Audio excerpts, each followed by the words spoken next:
오늘은 앞으로 우리 교회에서 집사님으로 섬기실 새로운 집사님들을 선출하는 그런 회의가 있는 주일입니다. 오늘 본문을 보면 예루살렘 교회에서 처음으로 집사님들을 선출하는 그런 내용이 본문에 기록이 되어 있습니다. 물론 본문에는 집사라는 명칭은 나오지 않지만 이 집사라는 호칭이 생기기 전에 이제 교회 일꾼들을 선출해서 아마도 나중에 이 교회 일꾼들을 집사라고 불렀다고 그렇게 많은 신학자들이 이해를 합니다. 우리가 잘 아는 것처럼 예수님께서 갈릴리 나사렛에 사시면서 목수의 아들로 평범하게 지내셨죠. 그리고 나이 30이 되어서 요단강에서 침례를 주고 있는 침례 요한을 찾아가서 침례를 받으시고 그리고 이제 본격적인 사역을 시작하셨습니다. 그리고 예수님께서 사역을 시작하시면서 갈릴리 가나의 혼인잔치에서 물로 포도주를 만드시고 그 기적을 시작으로 아무도 고치지 못하는 수많은 병자들을 고치시고 날 때부터 소경으로 태어나서 본 적이 없거나 또 안전뱅이로 태어나서 한 번도 걸어본 적이 없는 사람들도 눈을 뜨게 하고 일으켜 걷고 뛰게 하시는 기적들을 행하셨습니다. 빵 5개와 물고기 2마리로 거의 10,000명이 넘는 사람들을 배불리 먹이기도 하시고 바다 위를 걷기도 하시고 또 폭풍이 는 바다를 말씀 한마디로 잔잔하게 만드는 믿을 수 없는 기적들을 많이 행하셨죠. 그러다 보니까 예수님에 대한 소문이 금방 퍼져나가고 예수님이 가시는 곳마다 병자들은 병을 고치러 왔고 또 예수님이 행하시는 기적을 구경하러 온 구경꾼들도 많이 있어서 예수님이 가시는 곳마다 구름대처럼 사람들이 몰려들었습니다. 인기 절정이었죠.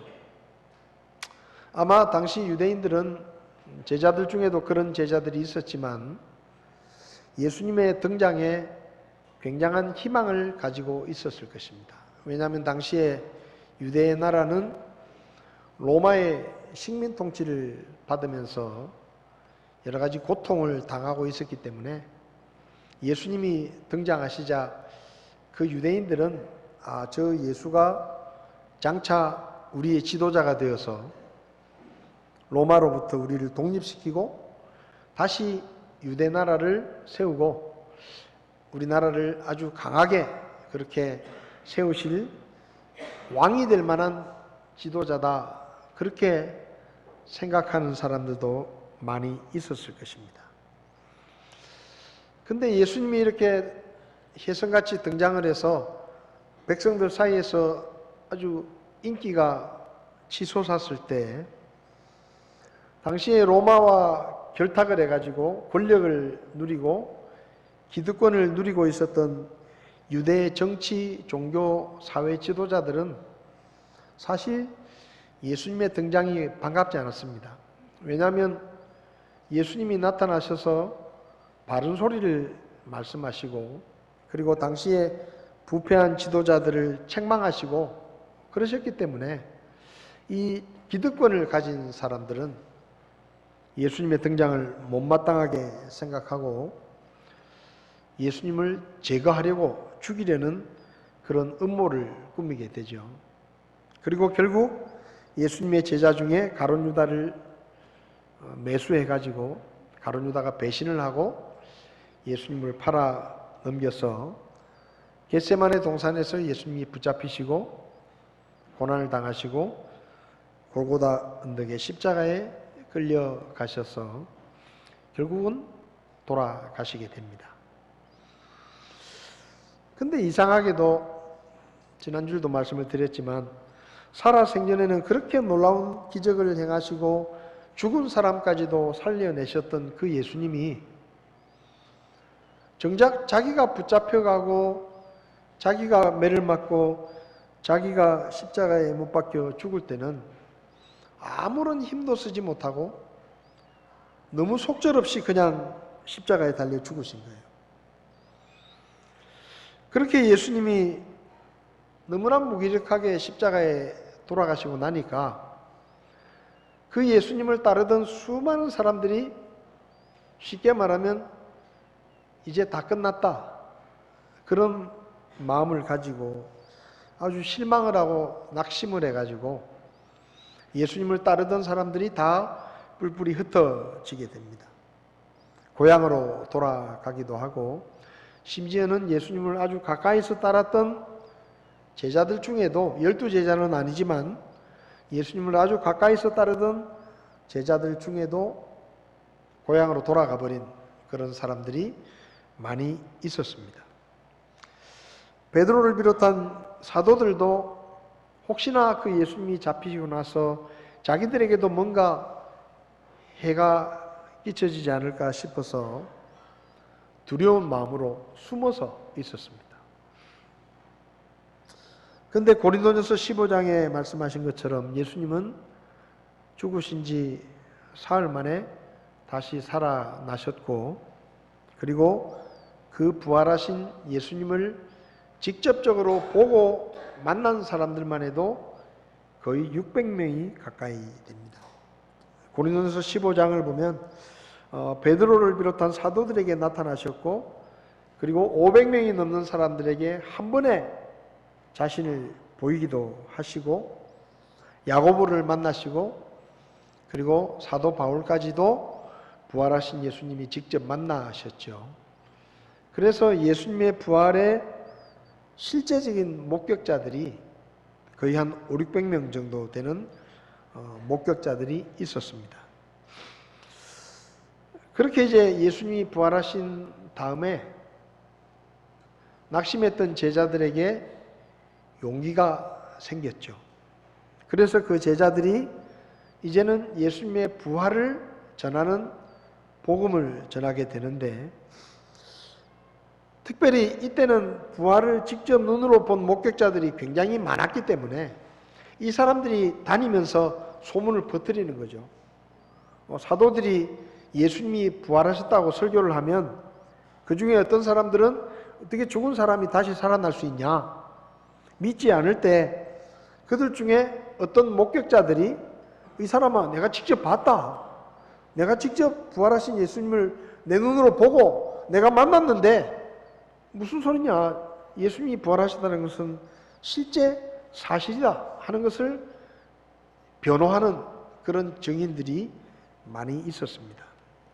그러다 보니까 오히려 예수님이 십자가에 죽기 전보다 예수님이 부활했다는 그 소식 때문에 더 많은 사람들이 예수님을 믿게 됩니다. 그래서 사도행전 2장이나 또 4장, 5장을 보면 그 예수님을 믿은 사람들이 어떨 때는 3,000명이 한꺼번에 더해지기도 하고 5,000명이 되는 사람들이 예루살렘 교회에 더해지기도 하고, 그렇게 하면서 예루살렘 교회가, 그때는 예루살렘 교회밖에 없으니까요, 아주 폭발적으로 성장을 합니다. 학자들의 추정에 의하면 아마도 예루살렘 교회는 2만 명이 넘는 성도들이 모였을 것이다, 그렇게 추정을 합니다. 물론 그때 2만 명이 모일 만한 그런 건물은 없었겠죠. 근데 주로 들판에서 모이기도 하고, 어쨌든 이 예루살렘 교회의 성도들이 갑자기 늘어납니다.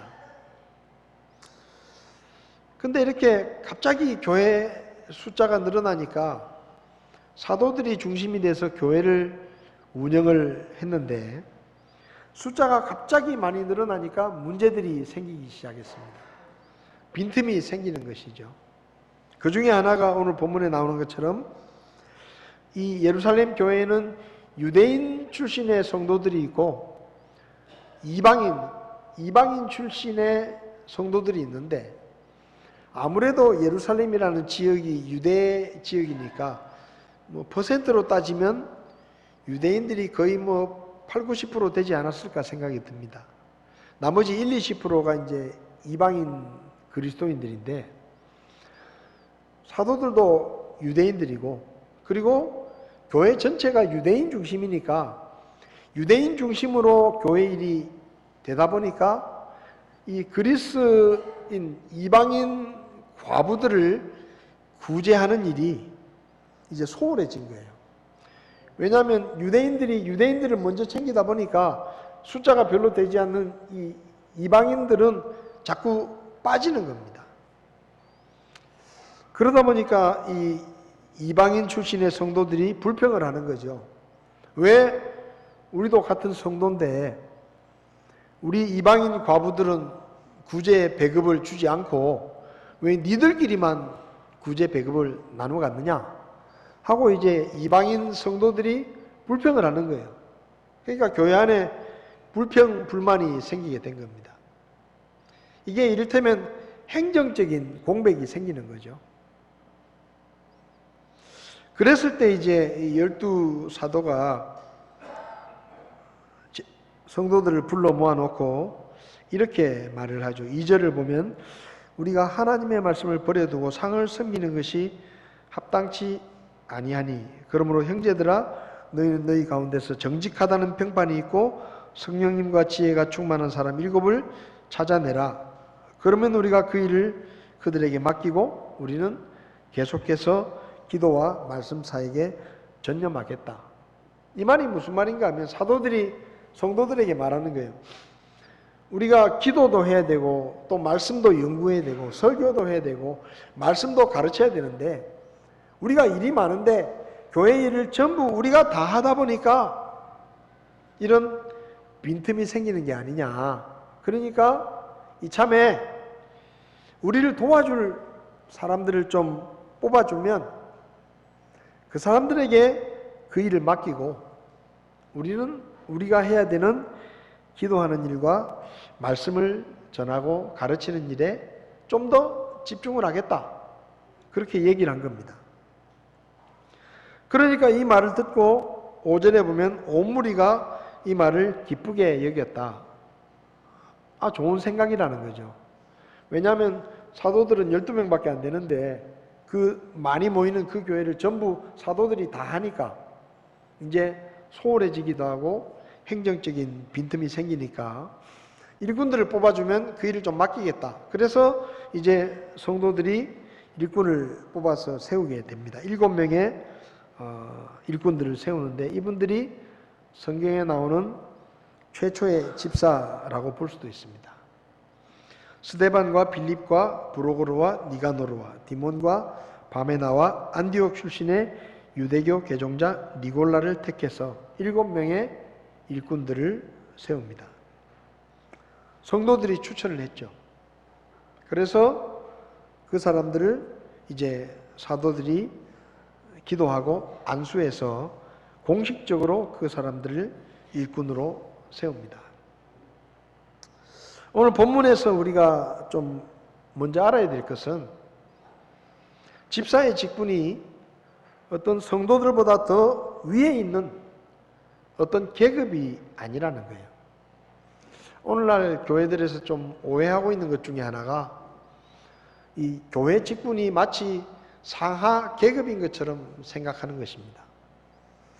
여러분, 성도들보다 집사가 좀 높고 집사보다 목사가 좀 높고 이런 게 아니에요. 가끔 교회를 잘 모르시는 분들은 목사가 사장인 줄 알아요.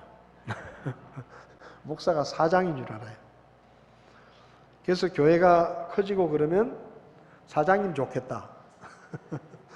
세상처럼 예를 들면 교회가 커지면 목사가 좋아지는 것처럼 목사가 잘 되는 것처럼 그렇게 생각을 합니다. 그래서 안 믿는 사람들 만나면 목사님 요새 사업 잘 됩니까? 이렇게 물어요.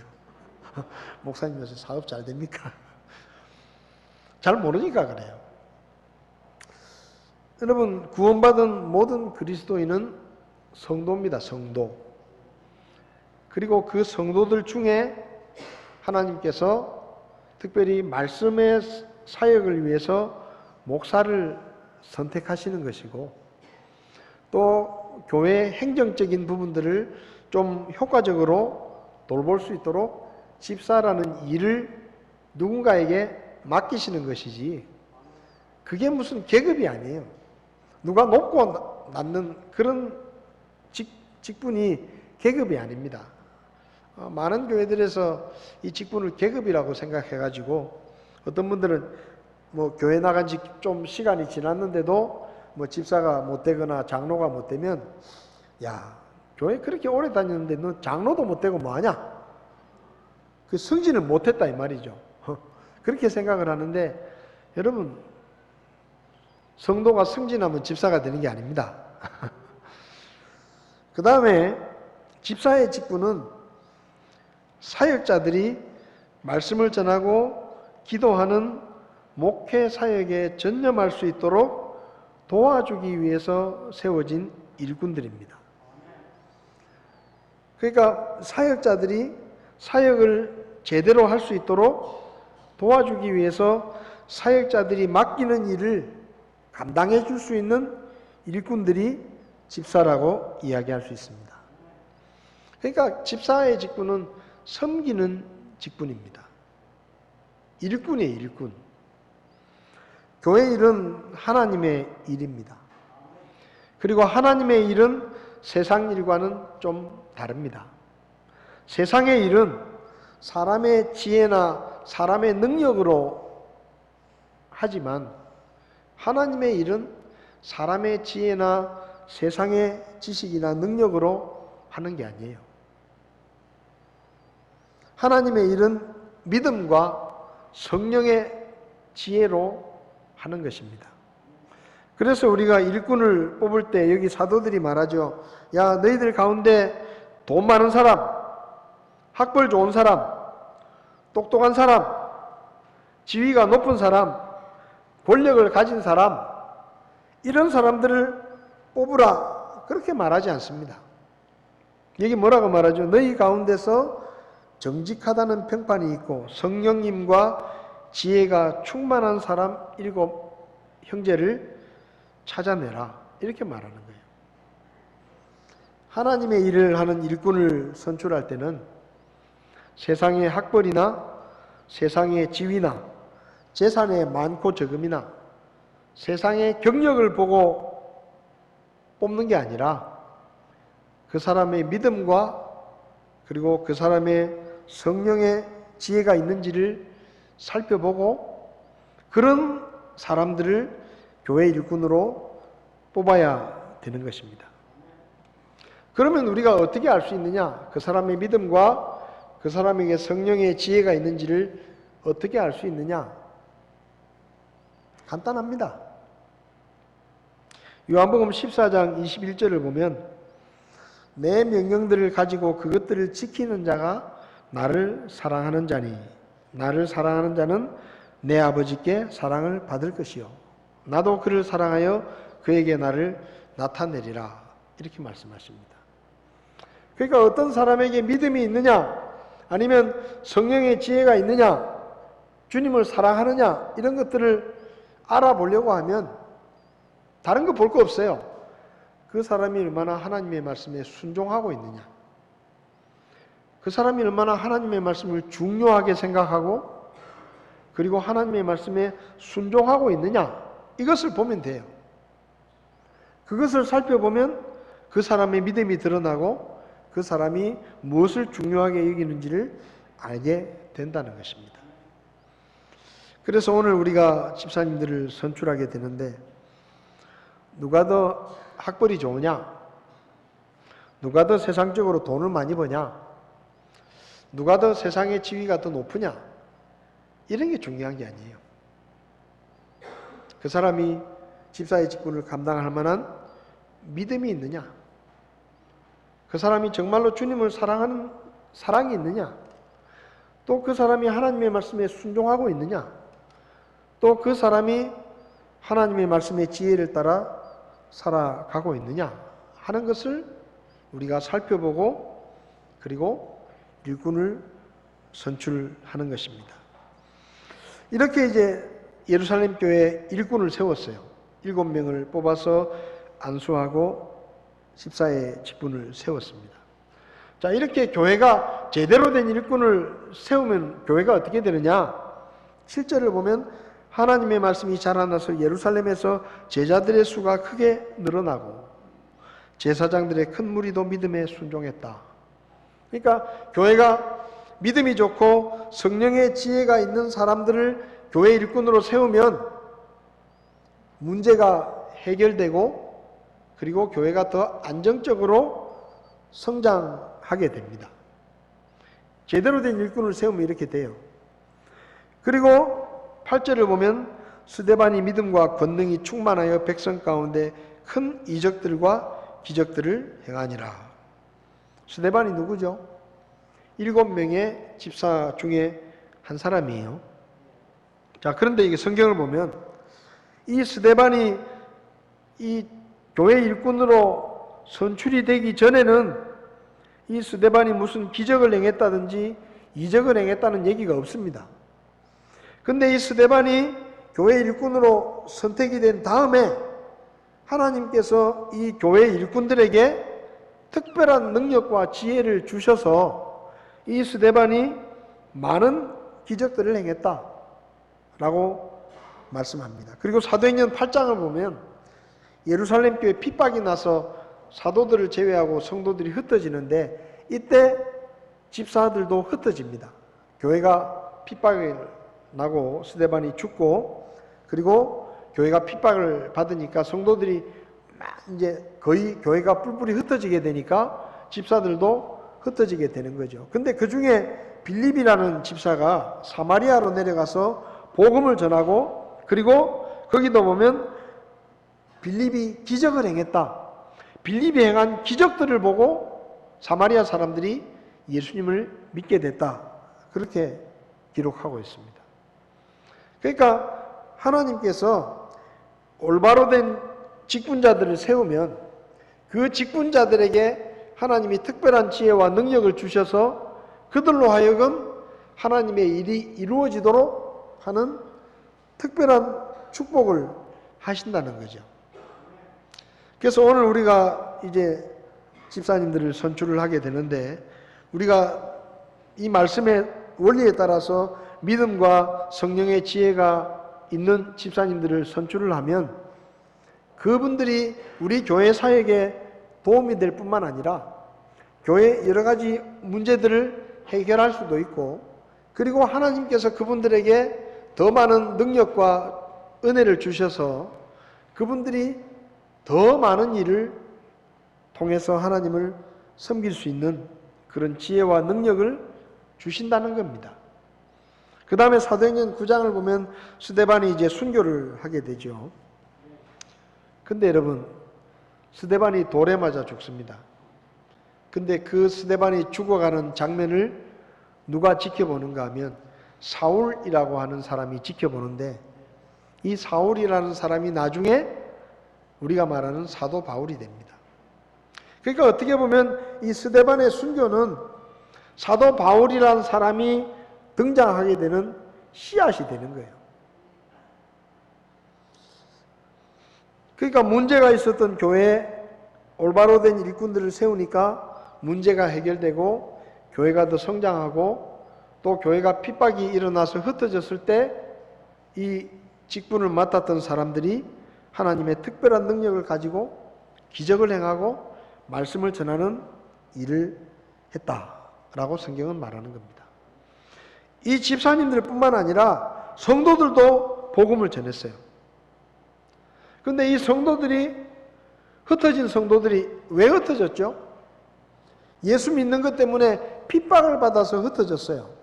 그런데 이 사람들이 다른 지역에 가가지고 예수 믿는 것 때문에 핍박을 받아서 다른 데로 도망간 거잖아요. 자, 그러면 도망가가지고 뭘 하겠습니까? 내가 예루살렘에서 예수님을 믿고 교회를 섬기다가 그것 때문에 죽을 뻔해가지고 도망을 쳤어요. 도망을 쳐가지고 다른 지역에 갔어요. 근데 거기서 또 예수님을 전한다? 그건 사실은 보통 용기가 없으면 못하는 일입니다. 왜냐하면 예루살렘에서 그것 때문에 도망간 거잖아요. 쫓겨난 거잖아요. 그런데 성경을 보면 예루살렘 교회에서 흩어진 성도들이 여기저기 다니면서 복음을 전해요. 그래서 교회들이 세워져요. 안디옥 교회도 그렇게 세워진 겁니다. 그러면 이 성도들이 어떻게 쉽게 말하면 3,000명이 되어지고 5,000명이 되어져가지고 갑자기 교회에 되어진 사람들인데 그 사람들이 교회 안에서 뭐 10년이 되거나 20년이 된 것도 아닌데 그런 초신자들이 예수님을 믿고 난 다음에 얼마 되지 않아서 핍박을 피해서 도망쳐가지고 복음을 전할 수 있을 만큼 믿음이 성장했느냐? 저는 그들이 믿음이 성장할 수 있었던 이유 중에 하나가 집사님들이 교회를 잘 섬겨주었기 때문에 사도들이 더 많이 기도하고 더 많이 말씀을 묵상하고 더 많이 말씀을 가르칠 수 있었기 때문이라고 저는 그렇게 생각을 합니다. 그래서 오늘 우리가 이제 새로운 집사님들을 선출을 하게 되는데 좋은 집사님들이 세워져서 우리 교회 여러 가지 일들이 더 원활하게 돌아가고 또 하나님께서 우리 집사님들에게 특별한 지혜와 능력을 허락해 주셔서 그분들이 이전보다 더 많은 능력을 가지고 주님을 섬기고 하나님의 일에 쓰임을 받았으면 좋겠습니다. 지난 9월 달에 우리가 3주 동안 추천을 받았습니다. 주로 원로 집사님들께서 후보를 추천해 주셨고 그리고 추천받은 그 후보를 대상으로 제가 8주 동안 집사 예비학교를 하면서 부부 교육을 하면서 말씀을 가르치고 함께 교제하면서 그분들의 믿음과 교리를 점검하고 또 신실함을 점검을 했습니다. 그런 과정을 저희들이 거쳤습니다. 그리고 지난 3개월 동안 여러분들도 다 지켜보셨을 거예요. 그런 분들을 지켜보셨고 기도하셨을 것입니다. 그래서 오늘 예배를 마치고 임시 사무총회를 할 때 하나님께서 그분들 가운데 일할 수 있는 일꾼들을 세워주시기를 기도하는 마음으로 오늘 저희들이 집사님들을 선출합니다. 한 가지 덧붙이고 싶은 것은 오늘날 많은 교회들이 여자 집사의 직분을 세우는데요. 우리 교회는 여자들을 집사로 세우지 않습니다. 그럼 우리 교회가 그게 우리 교회의 방향이냐? 그게 아니고 성경의 가르침이 그렇기 때문에 그래요. 여기 오늘 6장 3절을 보면 그러므로 형제들아 이렇게 말했죠. 형제들아 너희 가운데서 7명을 뽑으라 그랬어요. 누구에게요? 형제들에게. 그 형제들 가운데 7명을 뽑으라 그런 거예요. 그냥 성도들아 너희 가운데 7명을 뽑아라 이렇게 말씀한 게 아니고 형제들아 남자들에게 이야기한 겁니다. 그 다음에 디모데전서 3장에도 보면 집사는 한 아내의 남편이 돼야 된다 그렇게 말씀합니다. 요즘은 동성연애 때문에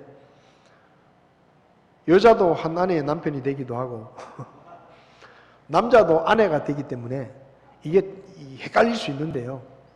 이 성경이 쓰여질 당시에 하나님의 말씀의 원리는 여러분 하나님께서 에덴 동산에서 아담이 혼자 있는 것을 보시고 짝을 만드셨잖아요.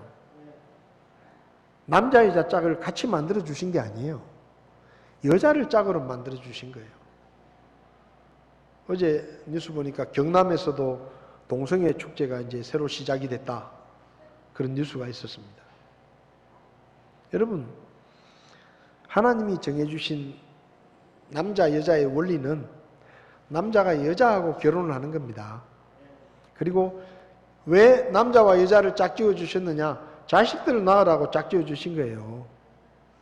여자 둘이 앉아가지고 무슨 자식을 낳겠으며 남자 둘이 결혼해가지고 무슨 자식을 낳겠습니까? 그건 불가능한 일이에요. 이것은 하나님이 원하시는 방법이 절대 아니에요.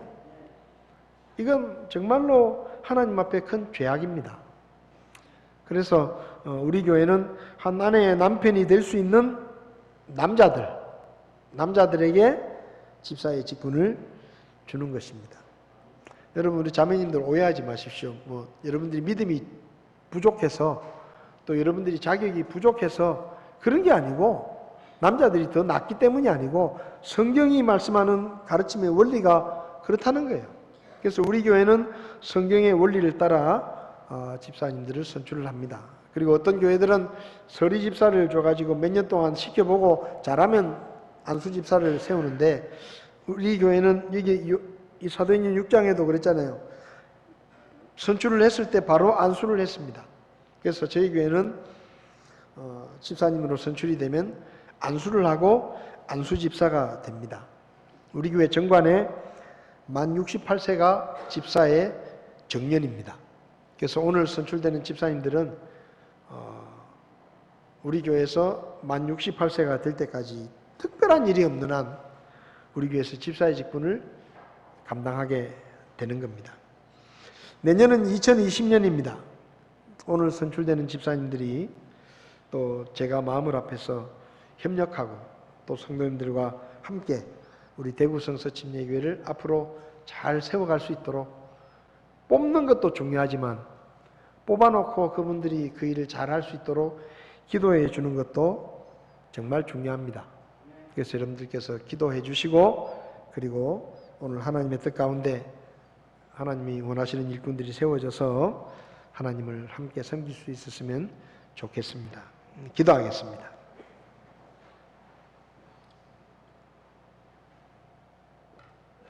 다 눈을 감으시고 이 시간 좀 하나님께서 오늘 하나님의 뜻에 합당한 그런 일꾼들이 선출될 수 있도록 잠시 기도도 하시고 그렇게 준비하시면 좋겠습니다.